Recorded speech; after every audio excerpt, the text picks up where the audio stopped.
Welcome to the show, Making Money with Thabo. It's good to have you with us. We have so much more in store for you today. We look at the tire business with Mr. Khumalo in Florida in the West End. Is it making money?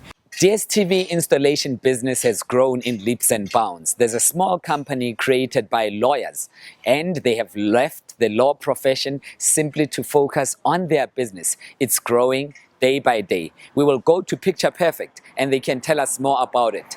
Equally so, we have a very interesting franchise for you in store. It's called Pressed in Time.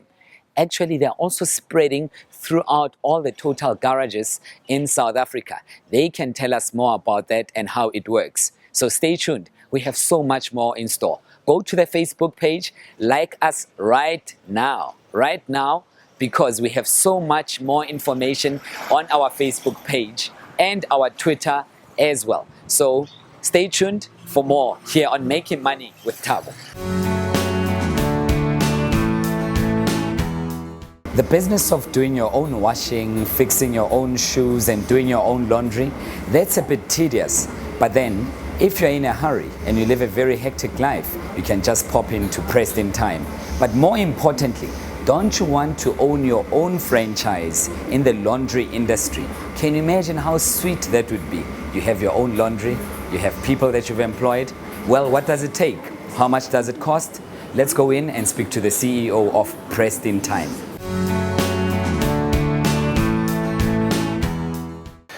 Thabo, we're a laundry dry cleaning company. We're the largest retail laundry and dry cleaning company in the country. We've got roughly 70 branches here, plus we're in Namibia and Lesotho. Great. I mean, what makes you guys unique? Because we do have laundry outlets and the industry seems to be very competitive. What makes you guys? 11 years ago, when I started the company, there wasn't that many laundries. If you looked round, you battled to find them. In addition, they were pretty ugly. Laundries aren't the most attractive type of business. And what we wanted to do was create the very first nationwide chain of laundries. So whether you're in Cape Town, Palabora, Gauteng, Polokwane, you can walk into a laundry company that you recognize, you trust, they're very attractive to look at, and you're going to get value for money, and your clothes are going to be washed, ironed, dried, or have your dry cleaning done at a reasonable cost, but to an exceptionally high standard. So that was the motivation behind it. In most businesses, brands have become so important. So we wanted to create the most premier brand in our particular industry. Definitely. I mean, if one is interested in getting a franchise, what do you go through? What is the criteria? What do you look for? So what we tend to do in the first meeting is try and find out as much about the prospective purchaser as we can, but also make sure that they understand all about the business, which includes what can go wrong, what definitely will go wrong, so that when they leave here, they have a very realistic understanding about what the business is all about. Money, how much do I need if I'm the ideal candidate? Okay. Depending on where in the country, it's around about 340,000 rands plus VAT, plus working capital. So you're going to need in the region of about 500,000 rands to open your first store. The training, do you give me training as to how to do it, and how do systems unfold within the franchise? Training is very important because virtually everybody that comes on board has not owned a laundry or a dry cleaning business previously. So the training takes place prior to opening, but then the first 6 months we spend an awful lot of time at the store, actually being there and assisting and making sure that everything works properly. We've also got a training manual which is literally that thick, because we know what works. We also know what doesn't work. So it's very important that people buy into our our processes so that they can follow a system that will be successful. What are some of the challenges that a potential franchisee could have in this particular business? The challenges are to motivate your staff, to be there yourself, to be persistent in what you do. So the marketing of your business, for example, is so important, and you need to keep doing it. But if you do the right things, you know, the business is there. It's not affected by technology. So a great business today is suddenly not going to be there tomorrow. We're all going to need to wash clothes unless they come up with, you know, disposable clothing.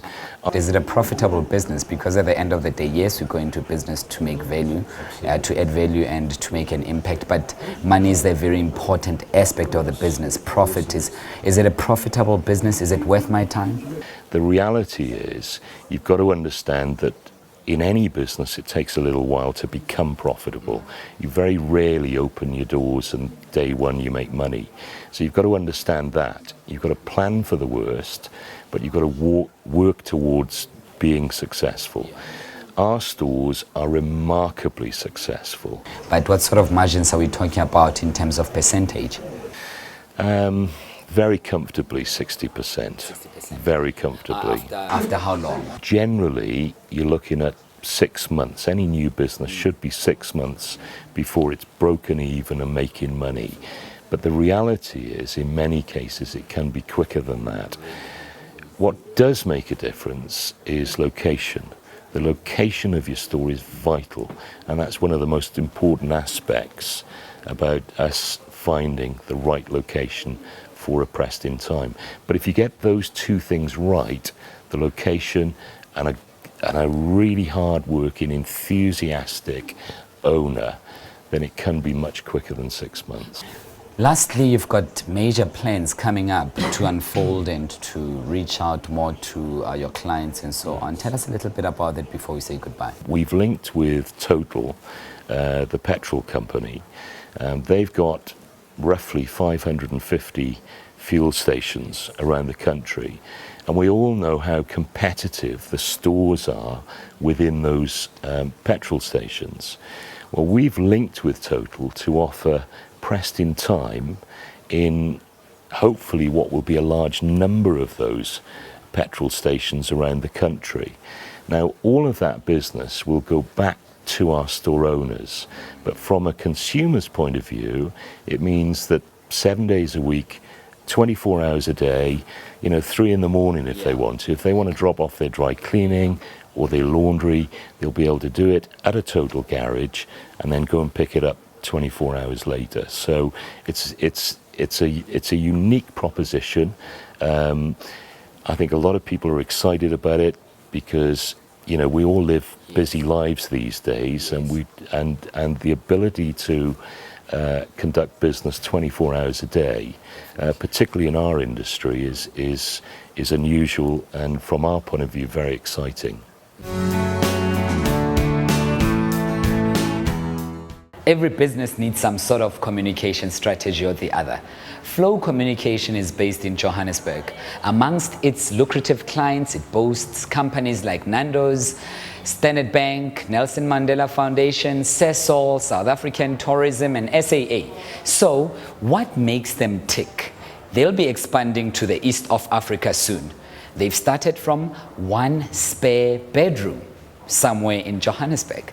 So now we speak to Tara Tekenton, the CEO of Flow Communications, to ask her, does she have some tips for you and your business? Let's go inside.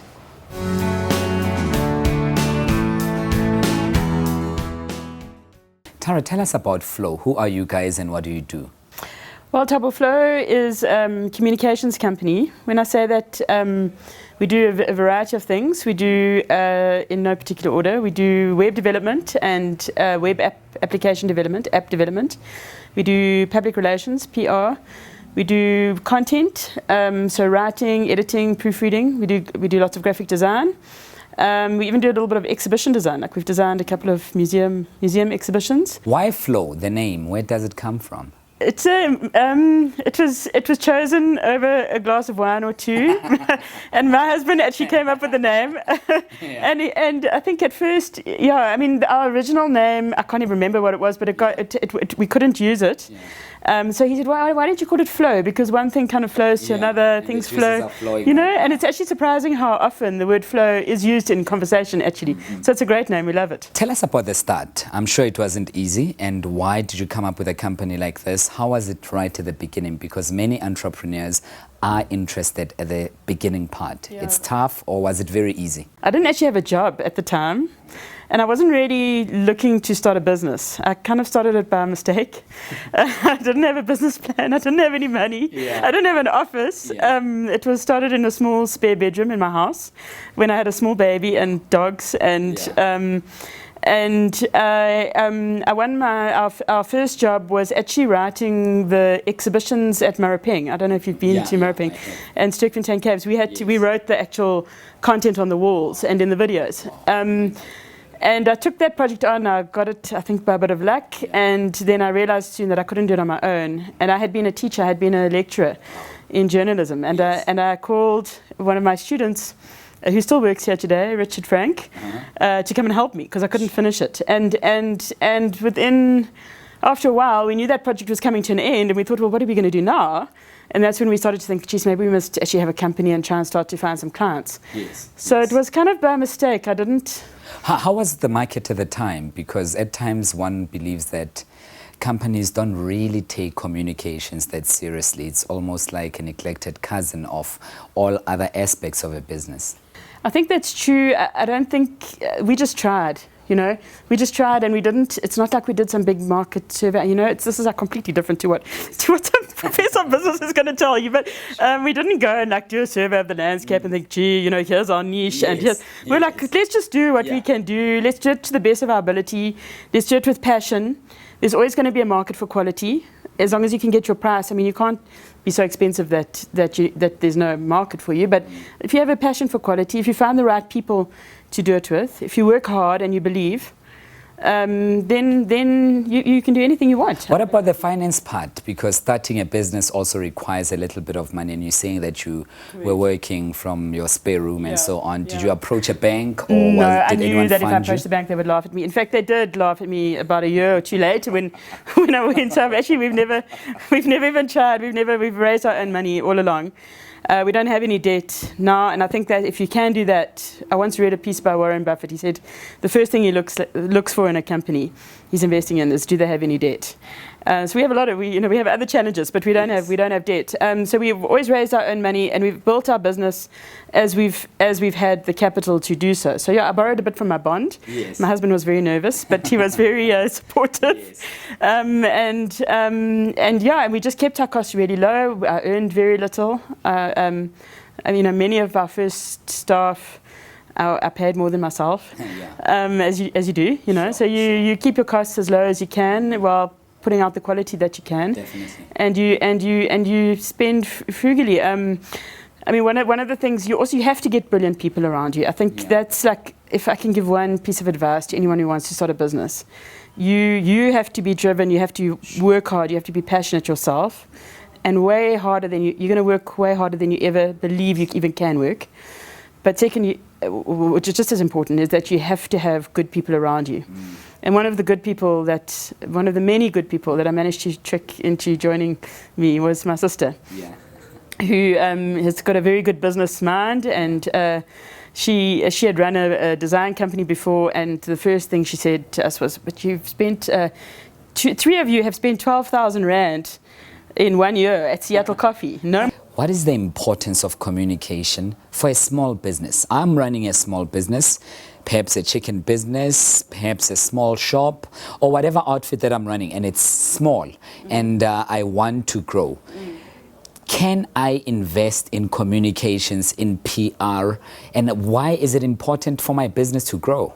The communications, it is essential. You cannot over-communicate. Sure. Invest a lot of time and yourself as an entrepreneur into that. But I would start with the social networks Before first, you go and then out build and up. hire You know, a company until you've got a really big company and you need an annual report and you need a corporate video. Yes. There's a lot you can do yourself. 3 simple tips that a small business or an entrepreneur out there who's watching us right now can benefit from. Tip number 1 is be yourself. Don't be afraid don't try to be too corporate or something you're not. Or if you are a corporate person, fine. But be yourself, because in this day and age, people can see authenticity very quickly, and there is credibility in authenticity. Just be yourself. Piece, which is don't oversell. Nobody likes to be talking to a salesperson where you kind of dumping gazillion bits of sales information about. I mean, you go to a party, you don't want to hear the person talking about themselves for half an hour, you know. So be a good listener and don't oversell, especially if you're going to use the social networks to get your message out.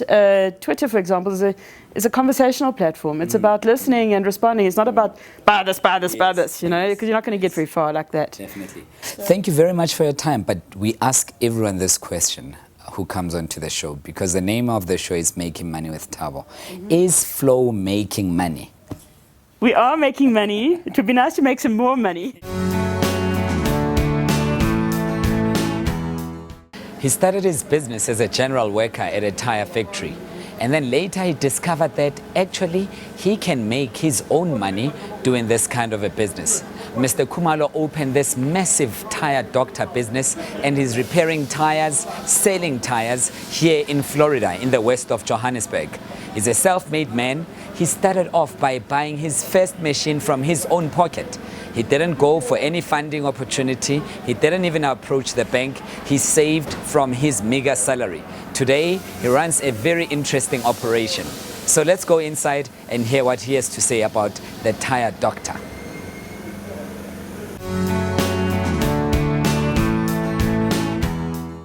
Ya ibusiness le ngiqale ngendlela enje, bengisebenza ecompanyini ebilungisa amathaya irecapper.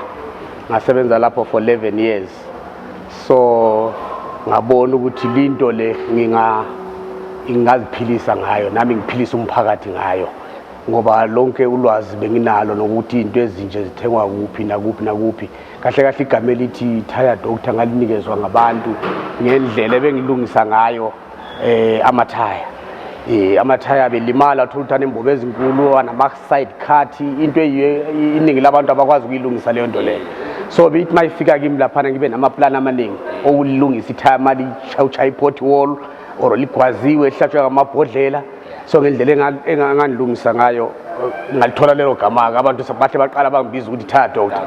Lase liyathandeka ke lelo gama kimi makufika kulesi sikhathi sokuthi nami sengicabanga ukusebenza. Angisabona ngelinye igama elingangifanela, kodwa ngasebenzisa lona lelo gama tire doctor. Yes. Baba ke ngitshele, wasizwa ubani, who helped you ukuthi uqale le business, ngoba it's difficult ukuthi uqale business? Angizange ke ngiyeke ebank ke mina, kusho ukuthi ukusebenza kwami benginokuthi nasemlungwini ngisebenze nangama weekend, half day ngibe sengikwami half day yange Saturday nange Sunday. So ngaqala nami ngathenga kumshininyana okukodwa. Ngathenga umshini owodwa, ngakabi nendawo nje kahle nasekuhlaleni. So bengwathatha lawo masondo ngwafaka nje ehlombe. Hambe nawo amabili wona lawo. Ngifike ngwalungise ehlala endlini etoilet lami. Ngifike ngwalungiseke lawo mathaya lawo, ngoba bekumshini wakhona bekuumshini wokupheka ubungabizi kangako ngaleso sikhathi. So kwathi ngepay yami nje ngaqokelela ngoba ngase ngiseplanini, kwathi nje emva kwesikhathanyana ngihamba ngayathenga ke lo mshini ke ngaqala ngasebenza endlini ke kwaya ngazothola ini nezinye zokustripha ke ngasebenza manually nje ukwavula amasondo ngakafike esigabeni sokuthenga imshini. So ke ngase ngibona ukuthi no ngalama weekend la kunamandla ngabona ukuthi indlela kunamandla ngakhona nginganelisa ukuthi ngiziphilise ngakho mangasebenza full time. Kwafika ke isikhathi sokuthi no ngiye nje kumlungu ngiresign nje kahle. Ngaqala ukuthi ngisebenze ke manually ke ngakabi nemshini, kancane ngaresigna. Ngabonana nabantu abavele sebekhona kule field yokudayisa amathaya. Ngazi introduce ukuthi ngiyalungisa amathaya alimele kanje ngathola lapho isupport. Let's talk about money. Yes. Isondo eli1. Yes. malihlatshiwe malini upetsha ngamalini? Ya ake ngithi nje kusukela ziyachiyana indlela zokulimala. Ukhona ukuthi lihlatshwe nje isipikili. Malihlatshwe isipikili ibiza i20 rand. Ya ngoba ngizofaka iplug lapha. Bese kuthi makusehlula iplug. Makusehlula iplug ngivala nge50 rand. Makusehlula i50 rand ngivala nge70. Ukuthi zishiyene indawo zakhona. Ngivala nge70 ipheshi yakho ikhula kwamapheshi. Makusehlula i70 rand yikho la ungena khona lokhu engi specialize ngakho kakhulu ukuvulcanizer. Sikubiza ukuthi ukuvulcanizer kusho ukuthi imbobo yakho nama enkulu siyidinga ukuthi siyipheke. Ya kungaba imbobo enkulu kungaba ikhathi enkulu bese nyalipheka. Lilungiswe ngaphandle nangaphakathi. Ya lokho ke kubiza i120. Wathola kuphi? Who is your supplier for the tires? Ya ngithenga lawo ayabe emahle elimele. Ngiyahamba nje ngifike nakubo fast trap kubo boxbag le. Then bese kuba iningi lomphakathi batholakala ukusizakala kakhulu ngoba nginabantu abaningi abaphumayo bawafune. So lokho kubadalele imisebenzi. Uqasha abantu abangaki wena? Mina ngine 10 abantu. Yeah, ngine 10 people. Is this a profitable business? Le business iyenza imali yini? Yeah, this one inhle kakhulu. Inhle kakhulu ngoba vele mawudila ngethayi into yaqala liboli. Aliboli. Liyahlala nje lilana lingahlala 10 years lihlaleni. Long lingatholwa ilanga namanzi yabona liyahlala nje ithaya. Yeah, so ibusiness enhle kakhulu kuphila ngamathaya. So we're talking about entrepreneurship within the dental industry mainly, that you've qualified as a dentist, you want to start your own practice and you don't know where to begin. Yes. So Greyco is going to address exactly that and help you as a startup dentist to guide you where to go, how to go about setting up your own practice, what you need. Most importantly on this program, we talk about money. Yes. If a dentist says, great, I heard Dr. Sipati talking about this on Swane TV, but now, do you provide money for me if I want to do my own startup? We've came up with a combo. We have a team of accountants to look after your books. Greyco will come and coach you of how to run a business with your claims. We have funders who are going to buy you the dental equipment. And then we're going to have the suppliers who are going to set up so we are going to give you a startup and you'll be ready to go. Obviously, before you start, we'll give you a few lessons here and there, and then you'll be equipped to go. Who qualifies? A dentist, obviously. Yeah. A dentist.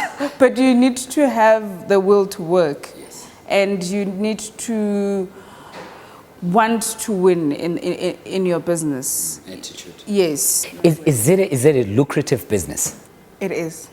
It is. How so? The procedures that we do as dentists, they pay a lot. So we make enough money. So why should a dentist who wants to go to start their own practice come to Greyco and your incubator as opposed to going to the bank and asking for R1 million? There's a lot of disadvantages in that because remember you would go to a bank and the bank will give you money, granted, but they will just give you money and you would not know what to do with the money. Remember you are in business now. You have become an employer, not an employee. Yes. You have SARS to pay. You have your employees to pay. You have rent to pay. You have the equipment that they have supplied you with to pay. You have claims to submit. You have accounts to consolidate. You have a whole lot of things. It's a business on its own. It's not one thing that you're just going to get the money and then that's it. You will still have to work. So it takes a lot. After the program, you're more than welcome to move, out of the system once you feel you're equipped. We just want to start you so that you know that you have covered your basics, so that going forward, you are free to go on your own. You have a group of candidates who will be going through the same program as you. So you'll come with the meetings and then you'll say, this is the challenges, and then you'll be able to share and not feel lonely in the business, because if you're alone out there, things happen. Sometimes you get sick. Yes. What are you going to do? Because It's now pay as you are at work. Remember, Sure, it's not, if you can't submit a sick leave to yourself. Yes. You are your own boss, you know. Definitely. So sometimes when we get our money in, we tend to assume that all the money that's there is yours. That's where we make our mistakes. So we're going to equip you and teach you that this is how you run your finances. This is what profit margin means. This is your break-even point. All those things are not taught at school. Lovely stuff. So that's great, Cole. And people can just get hold of you and contact you on the website, on the numbers that we have on the screen right now. That's where people can get hold of you. Thank you so much for your time, and we really appreciate it. Well, that was Dr. Sipati Mnguni talking about the dental incubator. This is meant to assist all dentists who are starting out, who need to go into private practice and contribute to the economy by running their own businesses. This is where you can get hold of them, as we have the information on the screen right now. Feel free to get in touch and let us know, did they really help you? Here on Making Money with Thabo. Let's talk some more after the break.